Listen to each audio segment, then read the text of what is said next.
before we dive into then what can you do from just non-prescription care, I do want to set everyone's expectations that unfortunately... Gloria's about to be the bearer of bad news. I'm just kidding. I'm sorry, but it's true. It is. Unfortunately, it is not your imagination. It is incredibly... hyperpigmentation of any form is a very, very persistent problem. Yeah. And if you're the skin type, and it can happen to anyone of any skin tone, but if you're prone to develop hyperpigmentation, it's just something you have to manage for forever. And it takes a long time to see results, and you're just going to have to keep up good habits. I want to highlight it. I think I was going to also say, part of the struggle is also, like, it takes longer to battle it than the seasons. And by the time you're, like, already trekking into summer, your, like, skin is just starting to, like, show that efficacy. And then now you got to, like, protect yourself from, you know, extra sun during the summer and springtime. Yep. And so that's why it's, like, it just doesn't get along well with the season. Yeah, not at all. Yeah. I really want to highlight this this problem with a study. I found a study where the result says they tested a product that says 32%.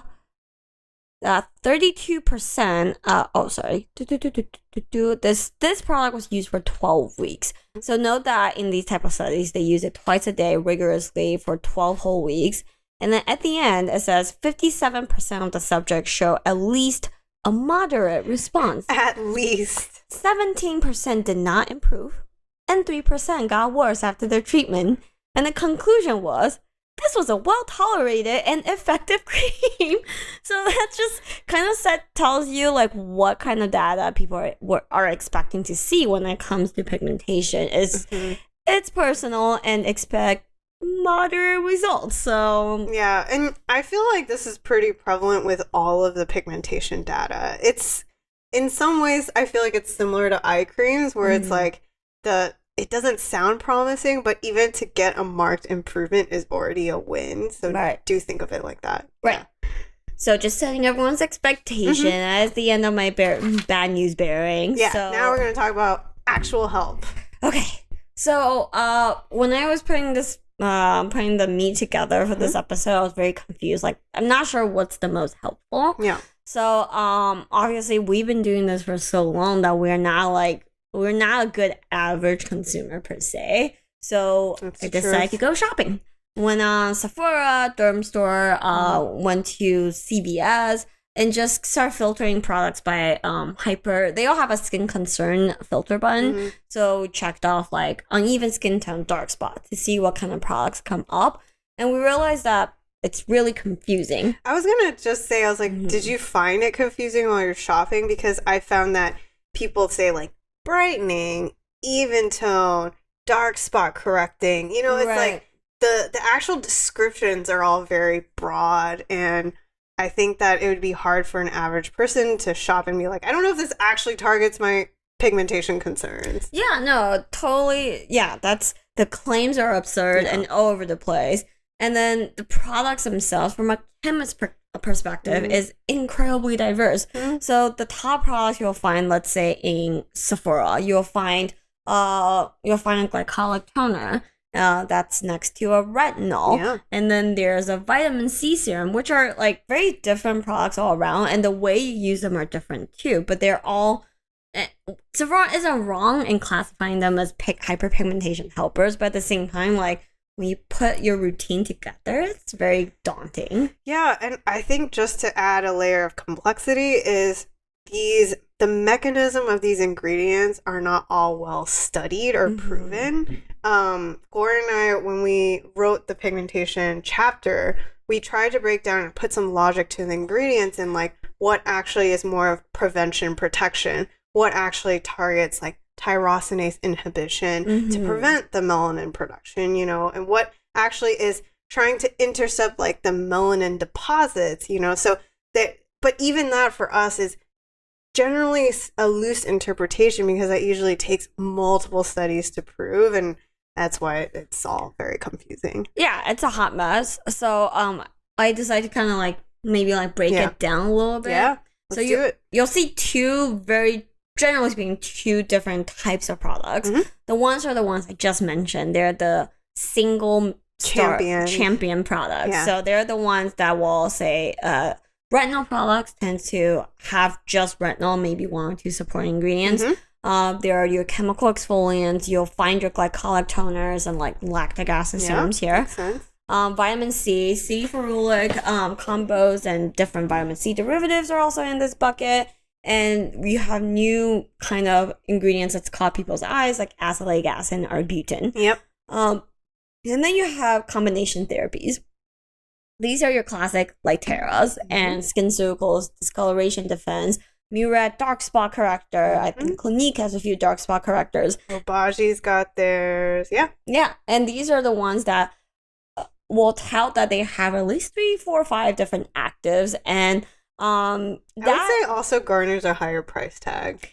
Yes, so a lot of them are in the at least $60, if not $150 range. Yeah.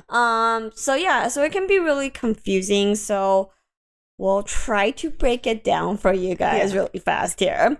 So first of all, we really want to highlight.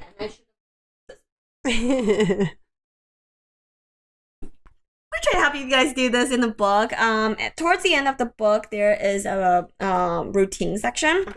We try to give pretty simple routine guidances to place some logic in the routine. Yeah. So before anything else, SPF.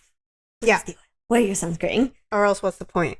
Yes. What's the point? Your skin's gonna keep, making melanin deposits and continue that pigmentation production. So if you don't do that, then don't even try. Don't even spend the money on this. Yeah, so it's definitely, so UV rays is the go. Whatever type of hyperpigmentation you have, the sun makes it worse. So definitely wear your sunscreen. And if, as Victoria said, if you don't do it, there's no point spending the $150 on Lightera. And I also just want to remind people, if you didn't watch our acne episode, it's also the same for acne lesions. You're wondering why, your acne lesion is now a flat surface, but you're seeing that, darker halo. And if you don't use sunscreen, it will just get darker, and it will make it that much more difficult to fade. So that too, I just want to remind you guys, it is really important to actually tackling the skin concern. Yeah, just do it. And we really want to highlight a very basic beginner's routine if you have pigmentation problems. Yeah. Let's say you've never really used any anti-hyperpigmentation products or anything. Make sure you do these first. So we will say vitamin C in the morning, definitely sunscreen, some sort of AHA or chemical exfoliant at night. This is, if you've never used these products before, just this basic routine alone, you will see a, generally speaking, brighter complexion. More even tone. Yeah, wouldn't big on this to erase dark spots, but it will definitely give you a bit of that glow back. And incidentally, it's also a good maintenance routine all around. Yes. And I did want to call out, there's actually even a study done on regarding AHAs and incorporating into your routine, where they looked at comparing 8% glycolic and 8% lactic acid. And even with an 8% lactic acid used nightly, they've shown that it does help with reducing hyperpigmentation. So it just incorporating that into your routine nightly, not only is it great for tackling, or just building a good pigmentation routine, but it's just generally a great routine all around, just to make sure that cell turnover is on a healthy cycle. Yeah. So we can go to that shop page and you filter by uneven skin tone. Yeah. Pick up a chemical exfoliant and pick up a vitamin C serum. Yeah. And refer back to those episodes for which ones we recommend. Retinoids might get a little complicated, so I'll get back there. Anyway, we're gonna keep going. Yeah. So that's the basic routine. Now, if you want to add a bit complex, a bit more complexity to your routine and add a combination therapy, it is recommended. Yes.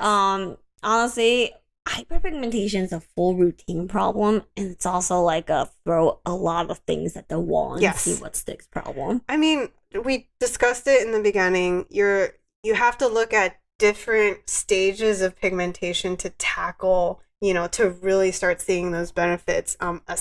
This is why I don't really believe a single active tackling pigmentation is really gonna like get those benefits that you're looking for. It's similar to acne. You got different pillars that you need to take down, and that's why a cocktail is the best approach. Right. So, shopping tip numero uno when buying a cocktail is, as I mentioned, it's chemical exfoliant is very helpful. Mm-hmm. These brands know that. So some of the cocktails actually have AHAs already in it. So, for example, Murad Rapid Dark Spot Corrector has glycolic acid in combination with tranexamic acid. Mm-hmm. It's like a weaker version of the gold standard. And so Glytone also has a glycolic plus azelaic acid. Mm-hmm. SkinCeuticals Discoloration Serum combines tranexamic acid with kojic acid, niacinamide, and their proprietary molecule Hep B, which is actually also an exfoliant.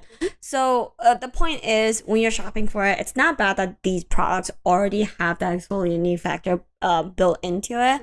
You could still layer, let's say, your glycolic toner or serum with it. But just be aware that you are layering, and maybe when you start out on the serum, like tone it down a little bit and just make sure you don't over exfoliate. I think that's such a great point. And I was going to ask Gloria, like, you know, we've got all these cocktails going on. All of these are actually quite strong in combination. Can you give some advice on how to approach, like, introducing the serum into your routine? Is there anything they should look out for in combo? Yeah, so these are... Yes, so I will always place the ones with glycolic serum on the more aggressive end, just because it comes with that chemical exfoliation.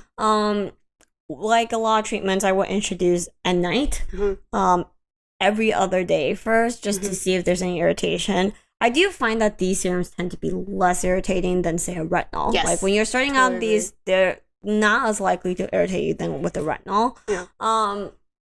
And then after that, a lot of them are also tested for twice a day usage. Yeah. But make sure your sunscreen habits are up to standards with that. Yeah. So, yeah.